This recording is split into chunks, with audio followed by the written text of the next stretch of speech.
son cosas caras. Y yo, vale, bueno, eso es peor casi, porque compras impulsivas, pues mira, a veces son cosas pequeñas, pues, pero no, pues unas bambas, un no sé qué, un bolso que ves, pues compras impulsivas. Pero a veces llegamos a hacer otras cosas en la vida y hay personas que sí que les gusta hacer listas, ¿verdad? Y hay personas que antes de casarse, especialmente las chicas, ¿no?, hacen una lista de cosas que me gustaría que mi futuro marido tuviera, ¿no? Y hacen la lista, ¿no? Y alguien te dice, déjame ver la lista. Y dice, ¿solo esto? Y dice, no, es que no lo has abierto, ¿no? Y tienes ahí una gran lista de cosas que tiene que tener tu futuro marido, ¿verdad? Yo me acuerdo, Raquel, cuando era joven, hace mucho, mucho tiempo, decía de que ella se iba a casar con un suizo. Teníamos la broma de que se iba a casar con un suizo. Esto hace mucho, mucho tiempo. Y Francis estaba ahí esperando. A ver cuándo ha cambiado de opinión, ¿no? No, esto era mucho antes que Francis. Y también le dio tiempo a Raquel de cambiar de opinión. Pero es verdad que a veces tenemos listas, ¿verdad? Y si os dijera ahora, sacar un boli y un papel y vamos a hacer la lista del pastor perfecto. Todos, ¡uy! Boli y papel. Qué divertido. Pero, afortunadamente para vosotros, ya está hecha la lista. ¿Verdad? ¿Os acordáis o no?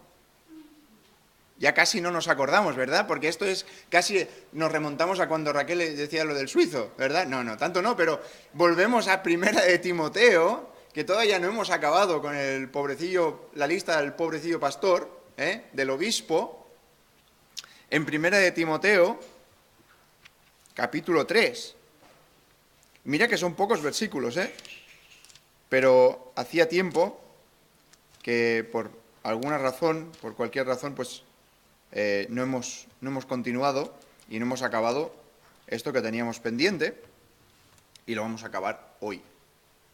Si Dios quiere, acabaremos por lo menos con esta lista y después nos quedan algunas cuantas otras listas más en este pasaje, pero ya iremos mirándolas cuando toquen. Vamos a orar y leeremos Primera de Timoteo en el capítulo 3 y leeremos los primeros 7 versículos, ¿vale? Pero vamos a orar primero. Señor y Padre Celestial, te damos muchísimas gracias por este día. Te damos gracias porque es en tu amor que podemos encontrar la salvación, es porque tú enviaste a tu Hijo para morir por nosotros, que ahora encontramos el reposo de nuestras almas, sabiendo que nuestra ciudadanía está asegurada en los cielos por medio del sacrificio cruento en la cruz del Calvario, por puro amor que tú tuviste con nosotros, y te queremos honrar y alabar en este día por esto que has hecho. Queremos pedirte que tú ahora nos bendigas al meditar en este pasaje. Ayúdanos a recordar, Señor, aquellas cosas que hemos estudiado en mensajes anteriores, Señor, y también ayúdanos a poder aplicar aquello que vamos a aprender en esta mañana. Te pido todo esto en el nombre del Señor Jesús. Amén. Antes de comenzar, ¿a quién está dirigido este pasaje? A los obispos, ¿vale? Entonces, todo el mundo dice, Josué, ¿para qué estás predicando esto a nosotros, verdad? Se tendría que quedar Marc aquí solo, ¿verdad? Y me tendría que poner un espejo ahí al lado suyo, ¿verdad? Para poder predicar. No, ¿por qué? Esto lo estudiamos la primera vez que hablamos acerca de esto. ¿Por qué? Por 2 razones. ¿Alguien se acuerda de esas 2 razones? Estáis mirando las notas como... ¿Alguien se acuerda de por lo menos una? ¿Por qué os podéis quedar hoy para escuchar el mensaje?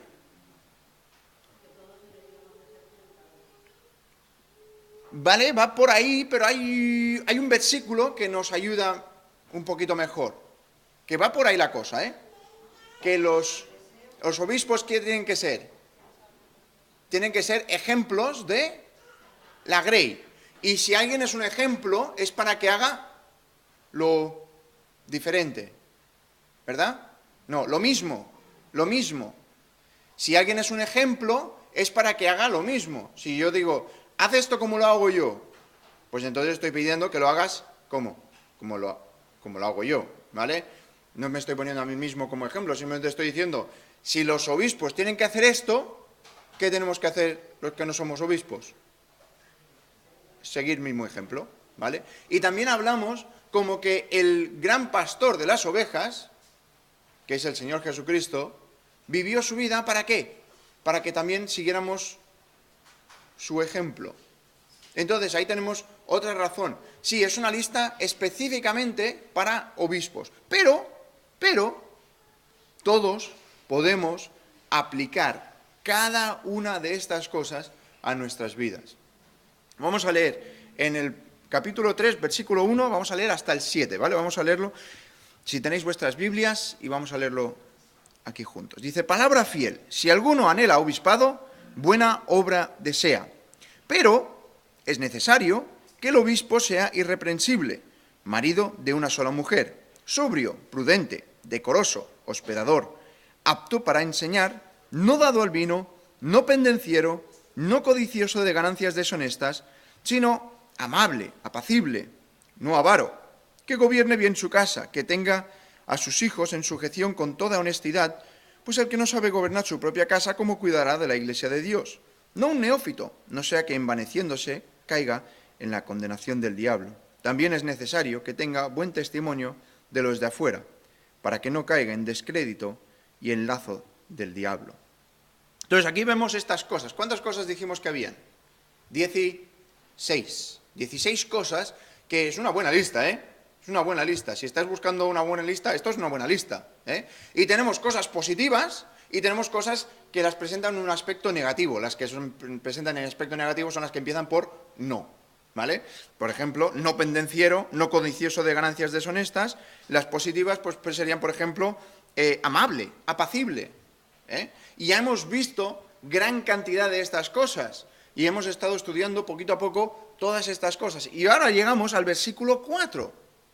El versículo 4 nos dice que gobierne bien, tenga a sus hijos en sujeción con toda honestidad, pues el que no sabe gobernar su propia casa, ¿cómo cuidará de la iglesia de Dios? Y eso es una pregunta. ¿Cómo cuidará de la iglesia de Dios? Entonces, aquí tenemos un hombre y tiene una casa. Dentro de esa casa tiene hijos. Ahora, esto es importante. ¿Por qué pensáis vosotros que es importante que un obispo tenga hijos?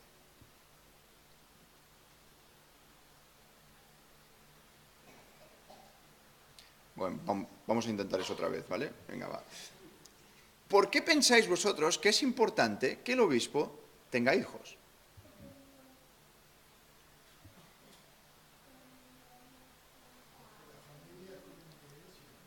Porque la familia es como una iglesia. Bueno, ¿vale? Eso lo dejamos ahí. ¿Está bien? ¿Vale? Desarrolla la paciencia. Esa es buena. Esa vamos a ponerlo punto número 1. Desarrolla la paciencia. Tener hijos desarrolla la paciencia, por lo tanto, el obispo le hace falta la paciencia. De hecho, yo había pensado en esa también porque es verdad. O sea, hay cosas que los hijos te hacen que no te lo hace nadie más.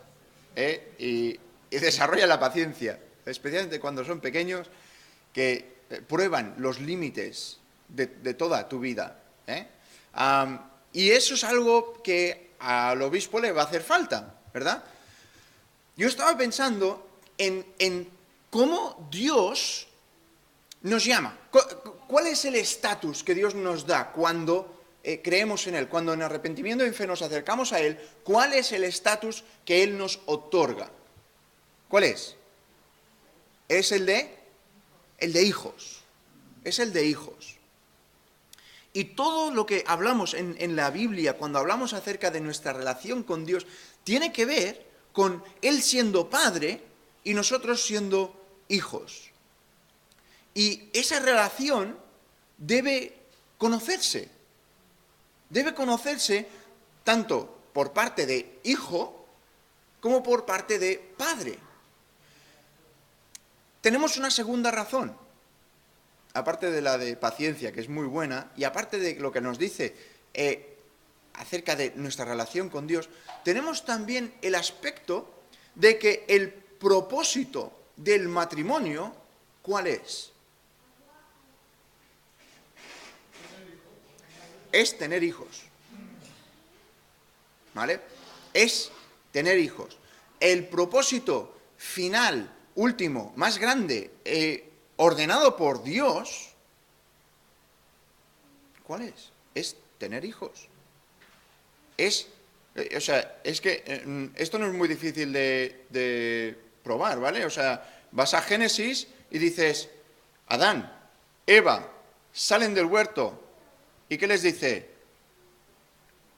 Fructificad y multiplicaos. O sea, eso es suma y sigue sumando.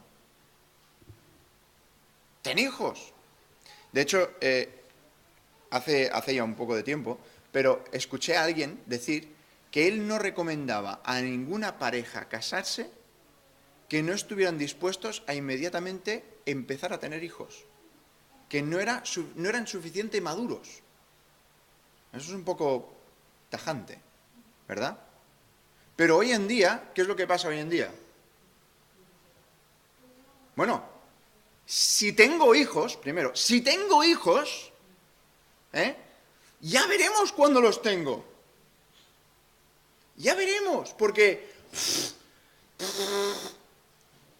hoy en día, ¿qué son los hijos? Son una molestia, son un estorbo, son un gasto, son un impedimento a mi felicidad. Porque yo ya no puedo vivir una vida independiente y hacer lo que a mí me gusta. ¿Sabes lo que es eso? Eso es egoísmo. Y hoy en día, tantas cosas se nos están contrarrestando, ¿verdad? A lo que la Biblia quiere para los individuos, la familia. Se está torciendo absolutamente todo. Y esta es una de esas cosas. Ya no hablamos de que la gente ya no se casa. Es que ya la gente, o sea, yo me acuerdo cuando nuestros hijos eran más pequeños, íbamos al parque y me sentía raro. Y yo, es que me siento tan niño con estos padres por aquí. Porque habían padres de, no sé, exagero, 45.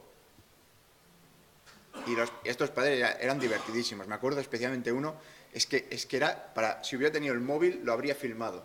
Estábamos en un parque, tenía un tobogán, yo qué sé, así, ¿vale? O sea, ridículo el tobogán, ¿vale? Pues el niño tendría 3 o 4 años. El niño se sube al tobogán y el padre, ¡no! ¡No! Yo pensando, tendrá mal la pierna o no sé. Pues, ¿sabéis? Estos toboganes tienen la caseta arriba. Pues el padre, que era un señor ya mayorcete, ¿vale? Me extraña. Era el padre. Se subió, dentro de la caseta no cabía, sacó una pierna por el tobogán que casi ya tocaba el suelo y se puso detrás del niño, lo cogió y se tiró con él.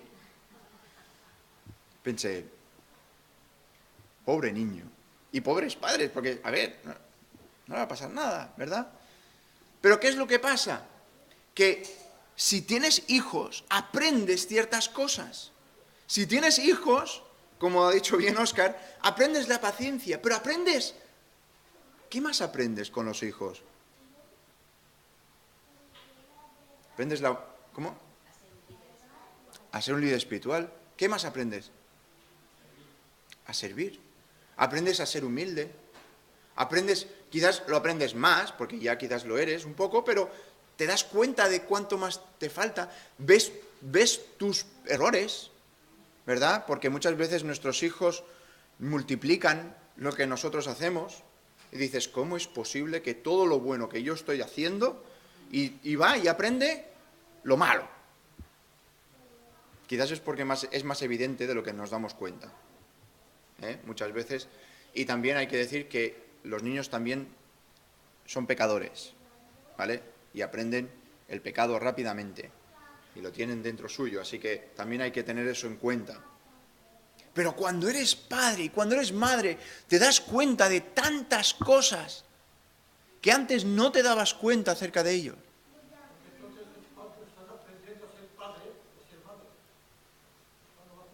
Claro, claro, nadie te puede dar un manual. A mí siempre me han hecho gracia, ¿no? Estas personas que no han tenido hijos y te están explicando cómo tienes que educar a tus hijos.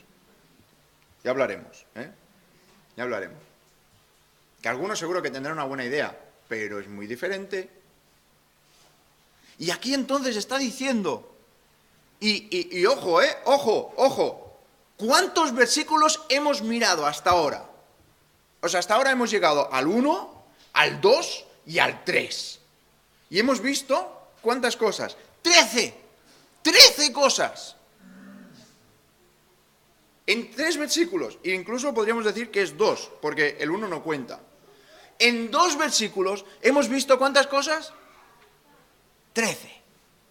Y ahora Pablo va a poner el freno y va a decir, ahora me voy a tomar 2 versículos para hablar de una cosa. Que Pablo no estaba escribiendo en versículos, lo sabemos, ¿eh? Pero se va a tomar su tiempo porque esto es importante. Y dice, que gobierne bien su casa, que tenga a sus hijos en sujeción con toda honestidad. Entonces aquí hay 3 palabras por lo menos que tenemos que mirar con cuidado. La primera es esto de gobernar, que gobierne bien su casa. Y esto seguro que hay algún padre que dirá, ¡qué bien! Voy a sacar mi vara.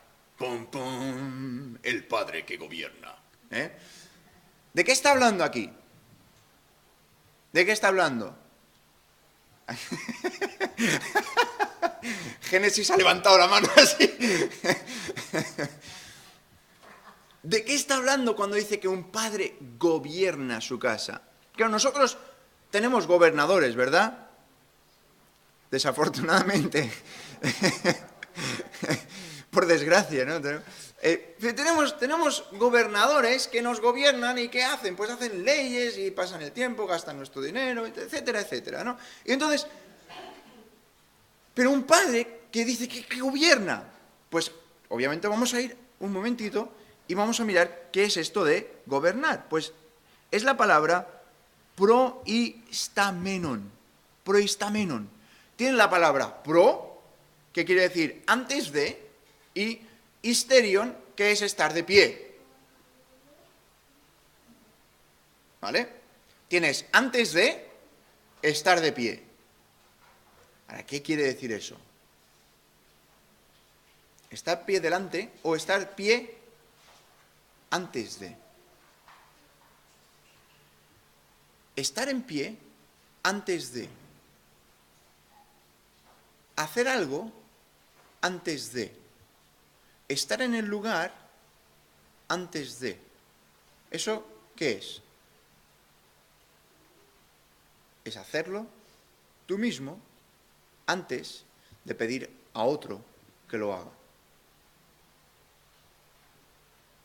Es hacerlo tú mismo antes de pedir a otro que lo haga. No sé vosotros, pero a veces le digo algo a mis hijos. Y dice, pero tú no lo haces. Quizás no con esas palabras, ¿no? Pero te dejan claro que, claro, me estás pidiendo a mí, pero tú no lo haces.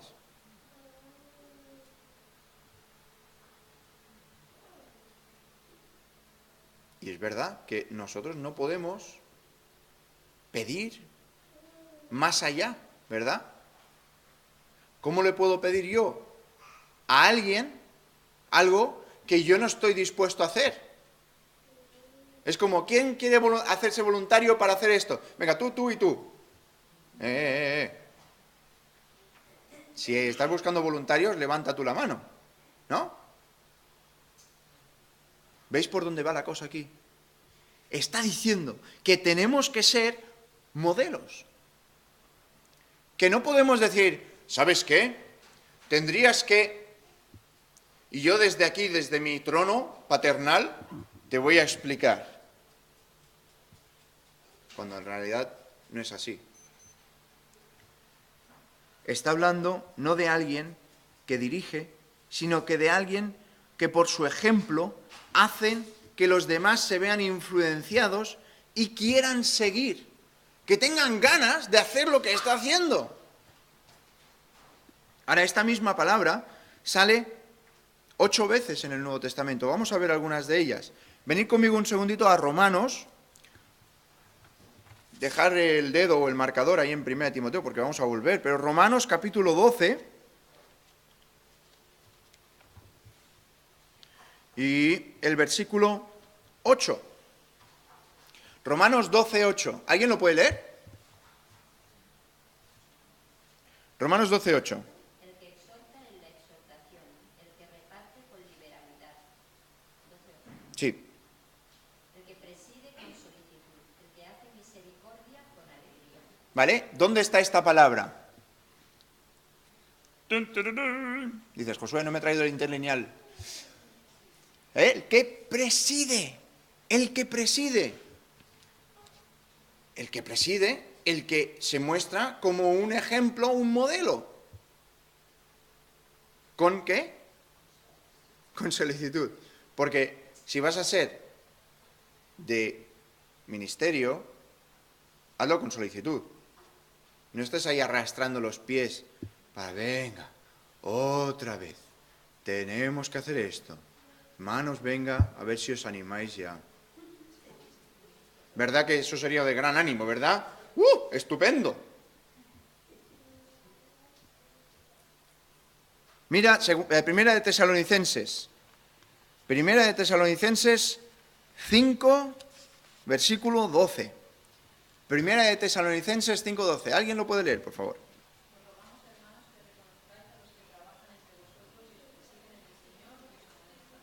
Otra vez tenemos lo mismo. Os presiden los que os son de ejemplo, los que están intentando hacer las cosas que se os están diciendo las cosas que tenéis que hacer. También hemos visto en 1 Timoteo 3, 4, pero después lo veremos más adelante en el versículo 5 y después en el versículo 12. Con los diáconos, en el versículo 12 dice, los diáconos sean maridos de una sola mujer que gobiernen bien sus hijos y sus casas. En 1 Timoteo 3, 12. Y finalmente en 1 Timoteo 5, 17. No sé si alguna vez habías tenido algún problema con este versículo, pero aquí te lo resuelve un poquito. Los ancianos que gobiernan bien sean tenidos por dignos de doble honor, mayormente los que trabajan en predicar y enseñar. Entonces, a mí siempre me había causado un poco de esto de gobernar la iglesia, que os gobiernan bien. ¿Qué es esto? Son los que están siendo de modelo, los que se ponen como ejemplo, los que están diciendo, vale, esto es lo que hay que hacer, pero lo están haciendo. No es simplemente, mira, esto sería una buena idea, a ver, voluntarios, sino que por cómo están viviendo, lo están haciendo. Y entonces vemos aquí que en 3 versículos de 8 que salen en la Biblia están dirigidos hacia los obispos en el aspecto de que tienen que cuidar sus casas.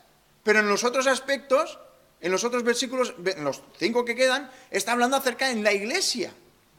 Está hablando de cómo se tiene que obrar. Que no es simplemente por, vamos a hablar acerca de esto. No. Podemos hablar, pero que el hablar sea en conjunto con el andar. Que no sean cosas separadas, ni dispares, ni una cosa no, tiene que asemejarse, tiene que hacerse como un modelo. Por eso es pros estemion, porque estás haciendo en pie.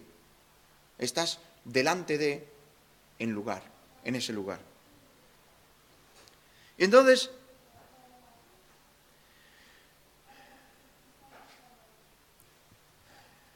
en Tito también tenemos en Tito 3.8, el último versículo, Tito 3.8 nos dice, palabra fiel es esta, y en estas cosas quiero que insistas con firmeza para que los que creen en Dios procuren ocuparse en buenas en buenas obras. Estas cosas son buenas y útiles a los hombres. Y ahí está la palabra traducida como ocuparse. Ocuparse. Entonces ahí tenemos esta palabra, ocuparse. Estás haciendo, estás obrando, estás hablando y ministrando, pero estás haciendo. Entonces la cuestión con todo esto es que al tener una casa, un hogar con hijos, a los que se está criando con este ejemplo, debería hacerlo de la misma forma para la Iglesia de Cristo. Pablo profundiza aún más, por eso, al indicar, mira lo que dice en el versículo 4, dice que gobierne bien su casa, que gobierne bien su casa. Y después tienes aquí esta palabra, que tenga a sus hijos en sujeción. Y algunos de nosotros hemos experimentado esto. Tener a tus hijos en sujeción. Que no se vayan corriendo. ¿Ahora qué quiere decir eso? ¿Qué quiere decir que estén en sujeción? Y después dice algo un poco raro. Porque ¿cómo acaba esta frase? ¿Con toda? ¿No se te hace raro? ¿En sujeción? Con toda honestidad. A mí se me hace raro. ¿A ti no? No. A mí se me hace raro. Decir, sujeto en honestidad. Yo soy del tipo de personas, no sé por qué, pero siempre digo, pues honestamente, ¿sabes? Empiezo las frases así, honestamente, tal, que se me ha llamado la atención más de una vez, no os preocupéis, si queréis hacérmelo no pasa nada, ¿vale? Pero no lo digas, ¿vale? No lo digas esto. Lo más seguro lo voy a seguir diciendo. Pero dice que estén, que dice en sumisión, en sujeción, perdón, con toda honestidad. Esto de que tienen que estar en sujeción es que tienen que estar controlados en sumisión, que es obediencia. Es obediencia. Ahora, os voy a dar esta clave. Obediencia en honestidad. Obediencia en honestidad. Ahora lo vamos a entender, porque es... ¿Cómo puedo yo gobernar a mis hijos en honestidad? ¿Cómo puedo hacer que ellos me obedezcan en honestidad? Pues es sencillo. Es un tema de honestidad o de transparencia en el hogar. De transparencia en el hogar. ¿Quién te conoce mejor que las personas de tu familia? Y en tu familia quiero decir, pues quizás tu marido, tu mujer y tus hijos. ¿Quién te conoce mejor? Nadie, ¿verdad? Tú dices, mis padres, bueno, pero tu familia, de cuando tú vives en tu casa, estas personas son las que te conocen. ¿Sí o no? Están contigo todo el día y están hartos ya de ti. Ya, por favor, que encuentre un trabajo, que se vaya un rato por lo menos.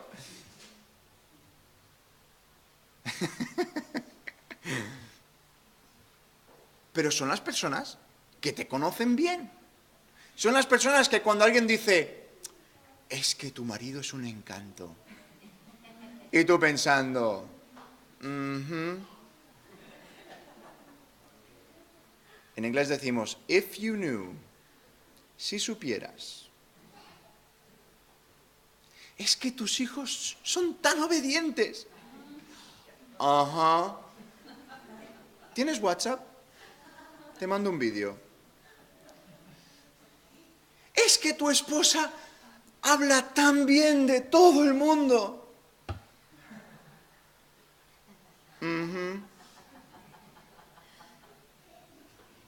Creo que he cubierto todas las bases, ¿no?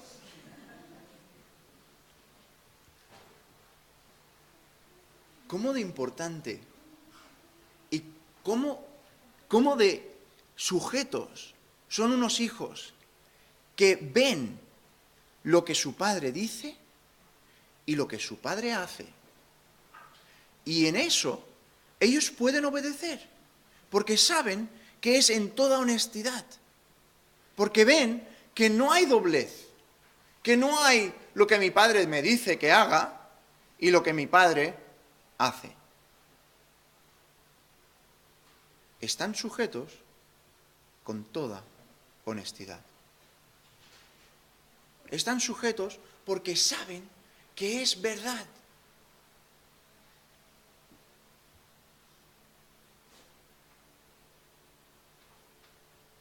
Ahora, esta palabra, aquí, de sujeción, es la palabra que se refiere a gravitas. Es un sentido profundo de solemnidad. Yo respeto y obedezco a mi padre, que por cierto es obispo en la iglesia, porque realmente veo que lo que él vive es lo que él dice. No está pidiendo a nadie más en la iglesia ni en casa hacer algo que él mismo no hace, o que él mismo no quiera hacer, o que él mismo no se pondría a hacer. Aquí es donde está la honestidad. Y entonces Pablo plantea una pregunta en el siguiente versículo. Si no puede controlar o andar en integridad delante de su propia familia, ¿cómo puede cuidar la iglesia de Dios? O sea, es que no es posible. Porque ese modelo que tiene en su casa lo va a repetir en la iglesia. Lo va a repetir diciendo, pues yo te digo a ti lo que tienes que hacer. Yo te digo a ti cómo tienes que hacer las cosas. ¿Pero has visto lo que ha hecho Pablo? Te ha hecho un pequeño truque y no te has dado ni cuenta. Mira, el versículo 5. Pues el que no sabe gobernar su propia casa, di estas siguientes dos palabras conmigo. ¿Cómo? Cuidará. Te ha cambiado la palabra. Te habías dado cuenta, ¿verdad? Porque ya lo sabía, ya estabas ahí echándole el ojito, pero te ha cambiado de gobernar a cuidar. Esto es importante, porque Pablo está escribiendo y es inspirado. Es importante porque hay un cambio importante aquí de palabra. Ya no es la misma palabra. Entonces estás preguntándote, ¿cuál es esta palabra? Pues esta palabra es cuidar. Para su casa, gobernar. Pero esta no es la palabra para la iglesia. ¿Cuál usa aquí Pablo? Después la usa en otros pasajes, sí, esto queda claro. Pero aquí, ahora mismo en este pasaje, dice gobernar en la iglesia, en su casa y cuidar en la iglesia. ¿Y sabes qué? Solamente aparece 2 veces más en el Nuevo Testamento. ¿Quieres saber dónde, verdad? Tienes muchas ganas de saber dónde. Ya te lo veo en la cara. Vamos un momentito a leer una historia en Lucas 10. Lucas 10.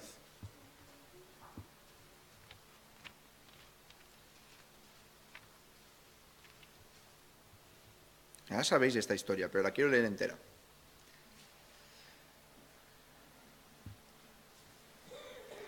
Versículo 25. Lucas 10, 25. Y he aquí un intérprete de la ley se levantó y dijo, para probarle, Maestro, ¿haciendo qué cosa heredaré la vida eterna? Él le dijo, ¿qué está escrito en la ley? ¿Cómo lees? Aquel respondiendo dijo, amarás al Señor tu Dios con todo tu corazón, y con toda tu alma, y con todas tus fuerzas, y con toda tu mente, y a tu prójimo como a ti mismo. Y él le dijo, bien has respondido, haz esto y vivirás. Pero él, queriendo justificarse a sí mismo, dijo a Jesús, ¿y quién es mi prójimo? Respondiendo Jesús dijo, un hombre descendía de Jerusalén a Jericó y cayó en manos de ladrones, los cuales le despojaron, e hiriéndole se fueron, dejándole en medio muerto. Aconteció que descendiendo un sacerdote por aquel camino y viéndole, pasó de largo. Asimismo un levita, llegando cerca de aquel lugar y viéndole, pasó de largo. Pero un samaritano, que iba de camino, vino cerca de él y viéndole, fue movido a misericordia. Y acercándose, vendó sus heridas, echándoles aceite y vino, y poniéndole en su cabalgadura, lo llevó al mesón y cuidó de él. Otro día, al partir, sacó 2 denarios y los dio al mesonero y le dijo: cuídamele, y todo lo que gastes de más yo te lo pagaré cuando regrese. ¿Quién pues de estos 3 te parece que fue el prójimo del que cayó en manos de los ladrones? Y él dijo: el que usó misericordia con él. Entonces Jesús le dijo: ve y haz tú lo mismo. Aquí vemos estas 2 veces que sale esta palabra. Las únicas otras veces que sale esta palabra en el Nuevo Testamento. Versículo 34 y 35. Y cuidó de él. Y cuidó de él. Versículo 35. Cuídamele. Toma este dinero. Yo no puedo estar aquí más porque me tengo que ir. Pero aquí tienes dinero para que tú lo cuides. ¿Qué dice el Señor al final de este pasaje? Haz lo mismo. Haz lo mismo. Ahora, ¿te das cuenta cómo se sentía este? Se estaba intentando justificar a sí mismo y ni siquiera podía pronunciar samaritano. Ni siquiera podía decir samaritano. Dice, el que usó de misericordia. Aquí, el samaritano vio a alguien que tenía necesidad. Y en vez de decir, a ver, años y años y años nos habéis machacado, te lo mereces. Ahora es importante también notar que el Señor no dice que esto fuera una parábola. Es posible que no lo fuera. Que fuera que algo que Él supiera, que algo que ocurriera de verdad. Y lo importante aquí es darnos cuenta de cómo fue el corazón de este samaritano. No le importó ni lo que la gente pensara, ni lo que él mismo tuviera que sufrir, ni un desembolso económico para poder cuidar a alguien que no conocía.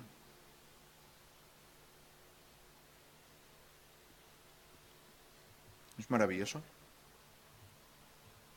Y Pablo dice, ¿cómo podrá cuidar? ¿Cómo podrá cuidar? ¿Cuál es el sentimiento que tú y yo tenemos hacia personas que están pasándolo mal alrededor nuestro? Quizás físicamente, quizás económicamente, quizás emocionalmente. Nos cuesta salirnos de nuestra zona de confort y decir, oye, te echo un cable. Y da igual lo que digan. Porque yo me imagino, este de aquí, el hombre que descendía de Jerusalén, era judío, porque descendía de Jerusalén. Las otras personas no descienden de Jerusalén. Él descendía de Jerusalén. Yo me lo imagino a este judío abriendo un ojo diciendo, que eres samaritano, vete, vete. Cuando una persona está necesitada, hay que ayudar. Hay que ayudar. Y aquí lo que nos está diciendo Pablo a los obispos y a todos, está diciendo, ¿cómo va a cuidar? ¿Cómo va a tener ese espíritu de, ¿qué hace falta? ¿Qué hace falta?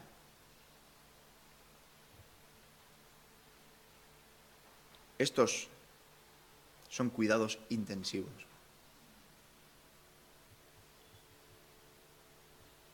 Esto es lo que Pablo está intentando indicar. Pero acabamos rápidamente con estos 2 más, porque si no ya se nos va a alargar otra semana más, ¿vale? Pero estos 2 son rápidos. No un neófito, no sea que envaneciéndose, el versículo 6, se caiga en la condenación, no envaneciéndose, caiga en la condenación del diablo. Yo no sabía lo que era neófito. Neófito quiere decir alguien que, literalmente es recién plantado. Eso es literalmente. Se utiliza para las hortalizas, para la fruta y verdura, ¿vale? Flores, recién plantado. Quiere decir alguien que no es maduro. Alguien que no ha recibido el crecimiento que tiene que recibir. Y entonces aquí Pablo está diciendo que no hayan neófitos. Neófitos, yo pensaba siempre que era de intelecto, pero es todo.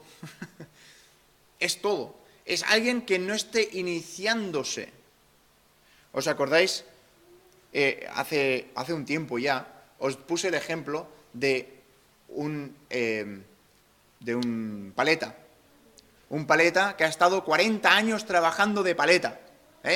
40 años trabajando de paleta, y yo, que no tengo ninguna experiencia con ser paleta, me acerco a él y le digo, por favor, ¿me podrías enseñar cómo poner una hilera de tochos grises con cemento? Y él me dice, ¿qué dices?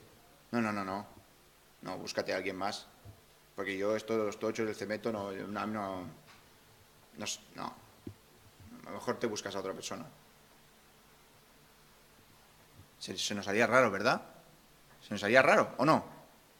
O mira, aprovechando que está aquí mi amigo Sergio, vas a Sergio y dices, Sergio, ¿me puedes explicar, por favor, qué es este tubo en el motor? Porque el Sergio lo sabe todo, de los tubos y de las cosas ahí. Yo abro el capó y digo, ¿dónde pongo el aceite? ¿Verdad? Pero él te puede explicar todas las cosas, y te imaginas que te dice, bueno, esto es el motor, y para conducirlo tienes que mover esta rueda de aquí, y tú dirías, ¿este hombre es mecánico o es autónomo? Es autónomo. A lo que me refiero es que muchas veces vamos a cristianos que llevan 30, 40 años en el Señor y le decimos, hermano, hermana, ¿me puedes explicar algo acerca de lo que dice este versículo? Y ellos dicen, yo no sé. No, pregúntale a otra persona. Ellos sabrán mejor.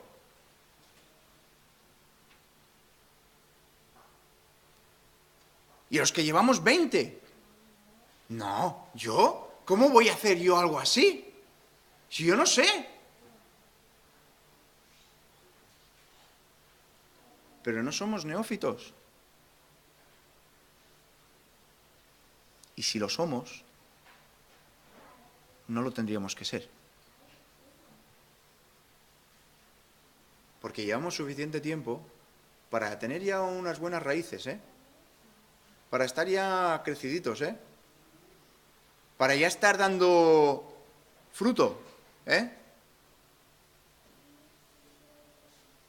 No un neófito.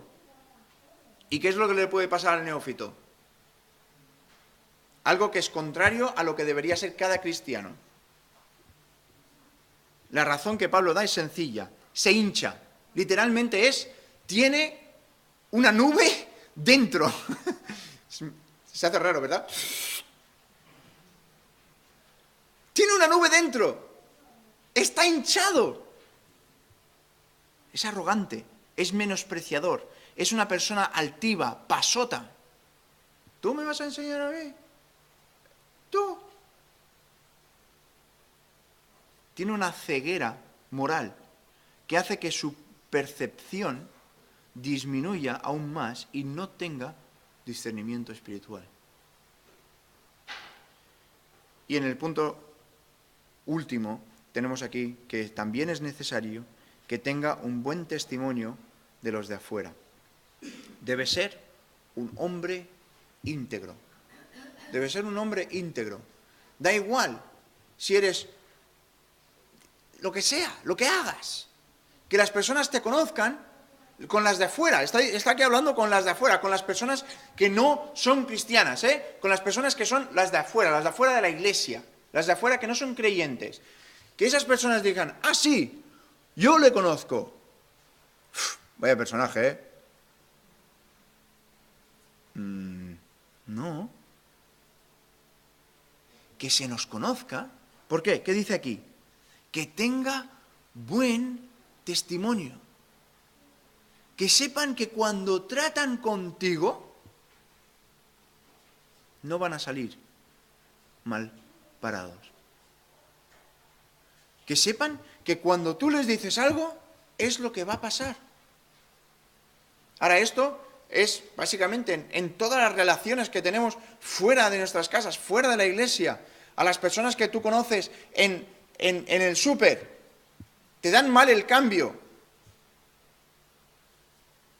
¿Y tú qué haces? Es que volver ahora. Es que son 2 euros. Mira, déjame preguntarte, si tú devuelves esos 2 euros, ¿cuál va a ser el testimonio que vas a tener con el chico o la chica que están ahí, en la caja? Cuando te vuelvan a ver, ¿cuál va a ser el testimonio? De una persona que, honrada, de una persona íntegra. A mí me pasó algo el otro día que me resultó muy gracioso, porque la verdad es que no me lo esperaba, pero estaba hablando con una persona para comprarle algo por este programita que se llama Wallapop, y me estaba escribiendo y habíamos quedado, y al final me di cuenta de que no lo iba a comprar. Pues que es que no me acababa de convencer. Y entonces le escribí y le digo, mira, Pili, se llamaba Pili, digo, Pili, lo siento mucho, al final no lo voy a comprar, lo siento, ya sé que hemos estado hablando y tal, pero lo siento, pero no lo voy a comprar. Y me vuelve a escribir diciendo, pues, muchísimas gracias por haberme escrito, no sabes la poca gente que te escribe simplemente para decirte que no lo quieren, simplemente te dejan ahí y te dejan flotando. Y dice, no sé cómo se lo vino a decir, pero sigo confiando en las personas buenas. Y yo pensé, digo, esto me lo está dejando en bandeja. Aunque sea por Wallapop, aquí va. Y entonces, simplemente le hablé del Señor por Wallapop. Un poco, no me explayé, pero ahí está el testimonio. ¿Por qué? Porque si puede ser de buen testimonio, usa la oportunidad. Y a lo que me refiero es que tienes que tener buen testimonio. Que no puedes ser una persona que cuando la gente oye tu nombre digan, ¿ese? Que sea al revés. Que sean personas que se quieran acercar y hacer un trato contigo o que trabajes en su casa o que te llamen para, oye, ¿esto qué? Porque tienes buen testimonio para con los de afuera. Es una buena lista, ¿eh? Es una buena lista que redarguye y es una buena lista que nos ayuda a enfocarnos, a focalizar hacia dónde tenemos que estar puesto nuestra mirada. Porque no es algo ambiguo, ¿eh? No es algo que digas, tiene que ser rubio, alto, con un buen caché. Y tienes que poder estudiar y analizar y aprender y aplicar esto. Cada uno de nosotros podemos hacerlo en nuestras vidas. Que el Señor nos ayude.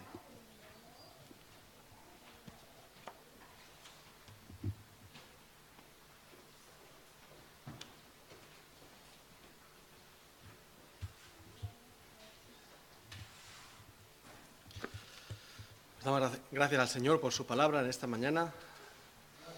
Ahora, como hemos leído, pues ya